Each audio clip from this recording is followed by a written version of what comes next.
Ассалаумағалейкум достар. Бізде ең көп кездесетін осындай седалищный нерв деген белден қысылып қалады. Оң аяққа немесе сол аяққа тартып артынан ауырады, аяқ ұйып, қақсап, сырқырап белді ауыратын симптомдары болады. Бұл көбінесе протрузия, грыжа кездеседі.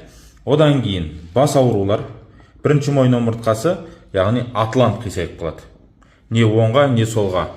Бұл атлант қисайған кезде адамның үздіксіз бас ауруы болады, қан қысымы жоғары болады.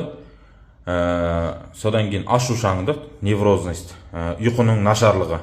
Содан кейін копчиктер бар, загиб копчика, перелом, болмаса смещение. Содан кейін тізенің артрит, артроз, осындай нелері болады. Осыған жеткізбей, титанға, заменаға жеткізбей, келіп ем қабылдасаңыздар болады. Содан кейін межировая невралгия деген болады. Адамдарда жүректің тұсы шаншиды, қақсап сырқырайды, және жауырынға қарай, артқа қарай береді. Осындай симптомдарыңыз болса, келіп ем қабылдап кетсеңіздер болады. Одан кейін лучевой нерв, міне мына көріп тұрғандарыңыздай, сап-сары тұрған лучевой нерв. Бұл көбінесе мойын омыртқадан қысылып қалады, қол көтертпейді, қол көтерген кезде ауырады, саусақтар ұйыды, және иықтың ауыру бірге қосылады. Осындай симптомдар кездессе де келіп ем қабылдасаңыздар болады.